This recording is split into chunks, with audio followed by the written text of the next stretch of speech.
میرے نبی پاک علیہ الصلوۃ والسلام نے ارشاد فرمایا کل قیامت کے دن رمضان اور قرآن بندے کی شفاعت کرے گا، سفارش کرے گا رب کی بارگاہ سے۔ تو جس کے لیے رمضان اور قرآن نے شفاعت کر ڈالی، نبی پاک علیہ الصلوۃ والسلام نے ارشاد فرمایا اس کے اوپر پھر جنت واجب ہو جائے گی، اور جس کے خلاف قرآن اور رمضان المبارک نے مقدمہ رب کی بارگاہ کے اندر درج کر دیا، اس کے اوپر پھر جہنم واجب ہو جائے گی۔ تو جس کے لیے قرآن اور رمضان نے شفاعت کی، حضور علیہ الصلوۃ والسلام ارشاد فرماتے ہیں اسے جنت سے کوئی بھی نہیں روک سکتا۔ تو جس کے خلاف قرآن اور رمضان نے مقدمہ درج کیا، جس کے خلاف قرآن پاک اور رمضان المبارک نے مقدمہ درج کر دیا، نبی پاک علیہ الصلوۃ والسلام ارشاد فرماتے ہیں پھر اس کو جہنم سے کوئی بندہ بھی نہیں روک سکتا۔ اس لیے نبی پاک علیہ الصلوۃ والسلام دعا فرمایا کرتے تھے، یا اللہ کل قیامت کے دن رمضان مبارک کو اور قرآن پاک کو ہمارے لیے شفاعت کرنے والا بنانا، سفارشی بنانا، رمضان المبارک اور قرآن کو ہمارے لیے مقدمہ ہمارے خلاف درج کرنے والا نہ بنانا۔ اس لیے رمضان المبارک کی قدر کرو، رمضان المبارک کی احترام کرو۔ خدا کی قسم ہے رمضان مبارک کا اگر ہم ادب کریں گے، احترام کریں گے، تو کل قیامت کے دن رمضان اور قرآن ہماری شفاعت کریں گے۔ رمضان کہے گا مولا اس لیے سارا دن کچھ نہیں کھایا پیا تھا، مولا تیری رضا کے لیے اس نے روزہ رکھا تھا، مولا اسے معاف فرما دے۔ اور قرآن آ جائے گا مولا سارا دن یہ بھوکا اور پیاسا رہتا تھا، اور جب رات کا وقت ہوتا تھا یہ سوتا نہیں تھا، مولا تراویح کی صورت میں مجھے سنتا تھا، مولا تراویح کی صورت میں تیرے محبوب پر نازل ہونے والا قرآن سنتا رہتا تھا، مولا قرآن سن سن کے یہ سوتا تھا۔ اللہ ان کی شفاعت اور سفارش کو قبول فرما کے بندے کو جنت عطا فرما دے گا۔ اس لیے رمضان المبارک کا قدر کرو، رمضان المبارک کا احترام کرو، تاکہ رمضان المبارک اور قرآن کل قیامت کے دن ہماری سفارش کرے، ہماری سفارش کرے، ہماری شفاعت کرے اور ہم جنتی بن جائیں۔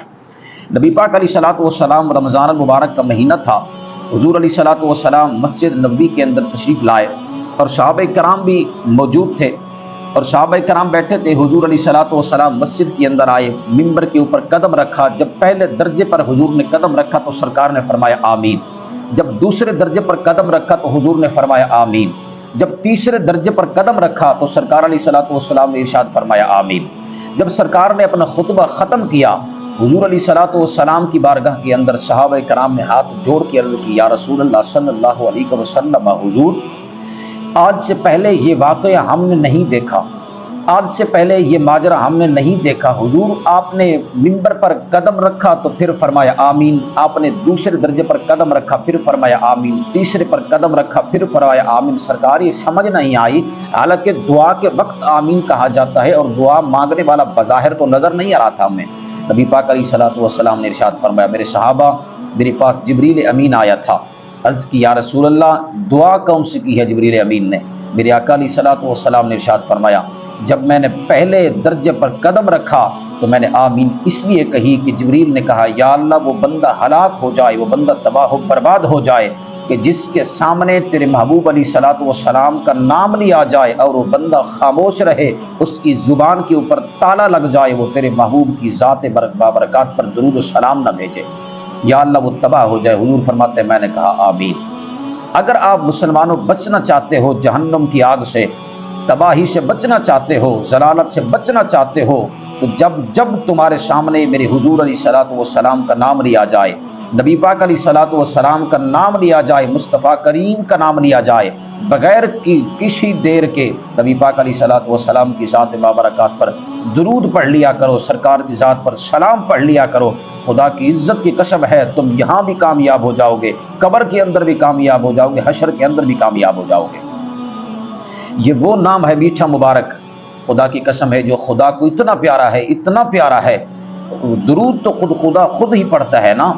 اللہ نے فرمایا قرآن کے اندر ان اللہ و ملائکتہ یصلون علی النبی، یقیناً قرآن کہتا ہے یقیناً اللہ اور اس کے ملائکہ فرشتے جو ہیں وہ میرے محبوب علیہ الصلوۃ والسلام کی ذات پر درود کریم پڑھتے ہیں، درود پاک پڑھتے رہتے ہیں۔ خدا بھی مصطفیٰ پر درود بھیجتا ہے۔ یہ میٹھا نام خدا کو اتنا پسند ہے، اتنا پیارا نام ہے۔ اللہ کریم نے فرمایا، حدیث قدسی ہے، حدیث قدسی وہ ہوتی ہے جو فرمان خدا کا ہو، زبان مصطفیٰ کی ہو۔ حضور علیہ الصلوۃ والسلام ارشاد فرماتے ہیں رب کائنات نے فرمایا بعزتی و جلالی، محبوب مجھے میری عزت کی قسم، مجھے اپنے جلال کی قسم، لا اعذب احدا یسمى باسمک فی النار، محبوب میں اسے کبھی بھی دوزخ کی آگ میں نہیں ڈالوں گا، کبھی بھی دوزخ کی آگ میں نہیں جلاؤں گا۔ مولا کس کو؟ اللہ کریم نے فرمایا محبوب جس کا نام محمد ہوگا، جس نے تیرے نام سے اپنا نام رکھ دیا، محبوب میں اس شخص کو جہنم کی آگ میں ہرگز نہیں ڈالوں گا۔ دیکھیے خدا کو یہ نام کتنا پیارا ہے۔ حضور علیہ الصلوۃ والسلام دیکھیں حضرت آدم، سیدنا آدم علیہ الصلوۃ والسلام کی توبہ جو ہے وہ اسی نام کے صدقے قبول ہوئی، اسی نام کے وسیلے سے قبول ہوئی۔ جب محمد مصطفیٰ صلی اللہ علیہ وسلم کا واسطہ دیا تو رب نے پھر حضرت آدم علیہ الصلوۃ والسلام کی توبہ قبول فرمائی، وگرنہ حضرت آدم علیہ الصلوۃ والسلام جب جنت سے دنیا پر تشریف لائے تو کم و بیش 300 سال حضرت سیدنا آدم علیہ الصلوۃ والسلام روتے رہے، توبہ مانگتے رہے، معافی مانگتے رہے۔ اللہ نے ان کی توبہ قبول نہیں فرمائی، ان کو معاف نہیں فرمایا۔ ایک دن نبی پاک علیہ الصلوۃ والسلام فرماتے ہیں حضرت آدم علیہ الصلوۃ والسلام بیٹھے بیٹھے خدا کی بارگاہ کے اندر عرض کی، قال یا رب اسألک بحق محمد صلی اللہ علیہ وسلم الا ما غفرت لی، مولا محمد پاک کے وسیلے سے، مولا محبوب کے صدقے میری توبہ کو قبول فرما، مجھے معاف فرما دے۔ اللہ نے فرمایا آدم میں تجھے معاف تو کرتا ہوں، پر یہ بتا تجھے میرے محبوب کا نام کس نے بتایا ہے؟ میں نے ابھی تک تو محبوب کو دنیا پر بھیجا ہی نہیں ہے زمین پر تجھے کیسے پتہ چل گیا؟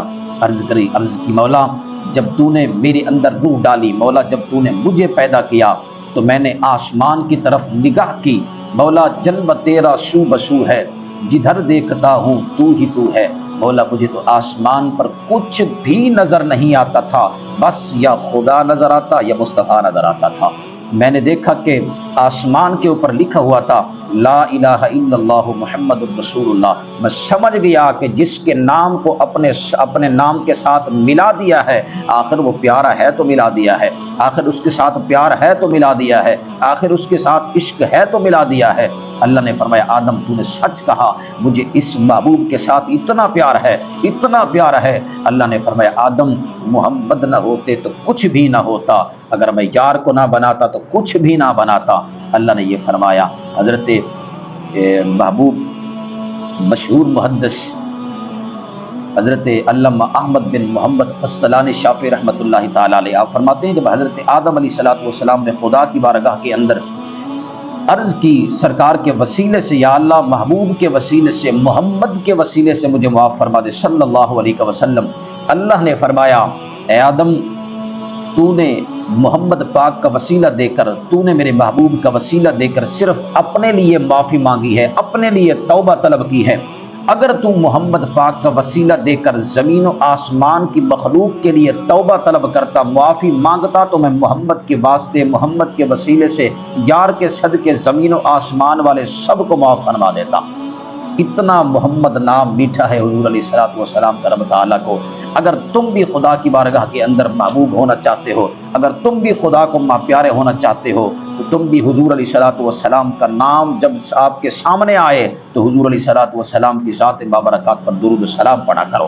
حضور فرماتے ہیں جب میں نے پہلے درجے پر قدم رکھا تو آمین کہا، اس وقت جبریل نے کہا یا اللہ وہ بندہ ہلاک ہو جائے جس کے سامنے تیرے محبوب کا نام لیا جائے اور وہ تیرے محبوب پر درود و سلام نہ پڑھے، لہٰذا اگر کسی نے ضلالت سے بچنا ہو تو حضور علیہ الصلوۃ والسلام کی ذات پر ہر وقت درود و سلام پڑھتا رہے۔ دوسری مرتبہ جب سرکار نے آمین فرمائی، صحابہ نے پوچھا یا رسول اللہ دوسری مرتبہ کس لیے فرمائی آمین؟ سرکار نے فرمایا جبریل نے کہا یا اللہ وہ بندہ ہلاک ہو جائے، تباہ و برباد ہو جائے جس نے اپنے بوڑھے والدین کی خدمت نہ کی ہو، جو والدین کا نافرمان ہو، والدین کو دکھ دیتا ہو، ستاتا ہو، بات بات پر والدین کے آنسو نکلنے کا سبب بنتا ہو، یا اللہ وہ برباد ہو جائے۔ حضور فرماتے میں نے کہا آمین۔ سرکار تیسری مرتبہ جب آمین کہا وہ کس لیے کہا؟ حضور فرماتے ہیں جبریل نے کہا یا اللہ جس نے زندگی کے اندر رمضان المبارک کو تو پایا ہو پر رمضان المبارک کا اس نے ادب نہ کیا ہو، رمضان المبارک کا احترام نہ کیا ہو، یا اللہ وہ بھی تباہ و برباد ہو جائے۔ حضور فرماتے ہیں میں نے کہا آمین۔ اس لیے کہتا ہوں کہ رمضان المبارک کا ادب کرو، رمضان المبارک کا احترام کرو۔ رمضان المبارک کا احترام کرو گے تو حضور علیہ الصلوۃ والسلام کا فرمان بھی ہے، سرکار فرماتے ہیں جب تک میری امت رمضان کا قدر کرتی رہے گی اس وقت تک میری امت کو کوئی برباد، تباہ و ذلیل نہیں کر سکتا۔ اس لیے رمضان المبارک کے اندر کوئی گناہ نہ کرو۔ گناہ انسان سے ہو جاتا ہے، پہلے تو کوشش کیجئے نہ کیجئے، ہمیں کوشش کرنا چاہیے، گناہوں سے بچنا چاہیے۔ اگر باتقاضۂ بشریت انسان ہے، گناہ ہو بھی جاتا ہے، اور گناہ پر انسان کو شرمندہ ہونا چاہیے، پھر احساس گناہ ہونا چاہیے۔ حضور کا زمانہ تھا، ایک عورت سرکار کی بارگاہ کے اندر آئی، عرض کی یا رسول اللہ صلی اللہ علیہ وسلم، حضور مجھ سے گناہ ہو گیا ہے، کبیرہ گناہ ہو گیا ہے، سرکار مجھ سے زنا سرزد ہو گیا ہے، حضور مجھے سنگسار کرا دیجئے، حضور مجھے سزا دیجئے۔ سرکار علیہ الصلوۃ والسلام قبل اس سے کہ حضور اسے سنگسار فرماتے، لیکن سرکار علیہ الصلوۃ والسلام نے نہیں فرمایا تھا ابھی۔ تو اس عورت نے دوسری مرتبہ عرض کی یا رسول اللہ اس زنا کی وجہ سے، اس زنا کے سبب میرے پیٹ کے اندر بچہ بھی ہے۔ حضور فرماتے ہیں نہیں، اگر تیرے اوپر زنا کیا جائے گا تو تیرے بچے کی جان بھی چلی جائے گی، یہ ناحق جان ہم نہیں لینا چاہتے۔ سرکار فرماتے ہیں تو جا بچے کو جب جنم دے لے، جب بچہ تیرے پیٹ سے باہر آ جائے تو پھر دیکھیں گے۔ پھر جب بچہ باہر آ گیا 9 ماہ کے بعد، 10 ماہ کے بعد، پھر وہ عورت سرکار کی بارگاہ کے اندر بچے کو لے کر حاضر ہوئی، عرض کی یا رسول اللہ بچہ پیدا ہو گیا ہے، یا رسول اللہ بچہ تو میرے پیٹ سے باہر آ گیا ہے، اب مجھے سنسار کر دیجئے۔ حضور مجھ سے غلطی ہوئی تھی سرکار، میں دنیا پر اس کی سزا بھگتنا چاہتی ہوں، قبر کی سزا مجھ سے نہیں بھگتی جائے گی۔ سرکار علیہ الصلوۃ والسلام نے فرمایا رب کا فرمان ہے حولین کاملین، ماں پر حق ہے کہ اپنے بچے کو 2 سال مکمل کامل دودھ پلائے۔ میں تو حق دینے آیا ہوں، میں تو حق لینے تو نہیں آیا، لہذا بچے کا حق ہے تو اسے 2 سال مکمل پہلے دودھ پلا۔ 2 سال دودھ پلانے کے بعد پھر سرکار کی بارگاہ کے اندر آئی، سرکار کی بارگاہ کے اندر آ کے عرض کرتی ہے یا رسول اللہ صلی اللہ علیہ وسلم، حضور بچہ کھانے پینے کے قابل ہو گیا ہے، 2 سال مکمل گزر گئے ہیں، دودھ پلا لیا ہے 2 سال۔ سرکار علیہ الصلوۃ والسلام نے اسے سنگسار کرنے کا حکم دے دیا، اسے سنگسار کیا گیا۔ الغرض جب اسے سنگسار کر دیا گیا تو صحابی رسول نے کہا کہ کتنی بدکار عورت ہے کہ سرکار کے زمانے میں، مصطفیٰ کریم کے زمانے کے اندر اس نے زنا جیسی حرکت کر لی۔ تو حضور علیہ الصلوۃ والسلام نے فرمایا تو اسے بدکار نہ کہے، اسے تو ایسے الفاظوں سے نہ یاد کر۔ حضور علیہ الصلوۃ والسلام کی بارگاہ کے اندر عرض کی یا رسول اللہ اس نے زنا کرایا ہے، زنا جیسی آپ کے زمانے میں حرکت کی ہے۔ نبی پاک علیہ الصلوۃ والسلام نے ارشاد فرمایا تجھے اس کے گناہ پر تو نظر پڑ گئی ہے، تجھے اس کے احساس گناہ پر کیوں نہیں نظر پڑی؟ اس نے اس حال میں توبہ کی ہے کہ اس کے اوپر خدا بھی راضی ہو چکا ہے، اس کے اوپر مصطفیٰ بھی راضی ہو چکے ہیں۔ جب میں کہہ رہا ہوں جب گناہ ہو جائے، حضور فرماتے ہیں اس نے اس حال میں توبہ کی ہے کہ اس کی توبہ اگر 70 جہنمیوں میں بانٹ دی جائے ان کو بھی اللہ جہنم سے نکال کر جنت عطا فرما دے گا۔ صرف سرکار نے اتنا نہیں فرمایا، حضور فرماتے ہیں اللہ نے اس کے تمام گناہوں کو نیکیوں کے اندر بدال کے رکھ دیا ہے۔ یہ کیسے ہوا؟ اس پر خدا بھی راضی ہو گیا، مصطفیٰ بھی راضی ہو گئے، اس کے گناہوں کو نیکیوں میں تبدیل کر دیا گیا۔ نبی پاک علیہ الصلوۃ والسلام ارشاد فرماتے ہیں یہ کیسے ہوا؟ یہ احساس گناہ سے ہوا۔ جب اس سے گناہ ہوا تو اسے احساس ہوا، شرمندگی محسوس ہوئی، پھر اس نے توبہ کی خدا کی بارگاہ کے اندر۔ جب اس نے سچی توبہ کی تو اللہ نے اس کے گناہوں کو نیکیوں میں تبدیل کر دیا۔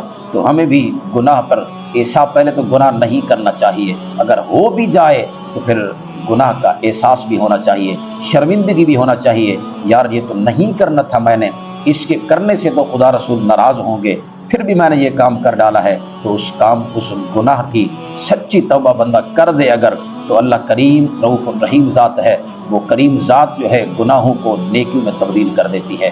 اللہ تبارک و تعالیٰ کی بارگاہ کے اندر دعا ہے کہ اللہ تعالیٰ ہمیں عمل کی توفیق عطا فرمائے۔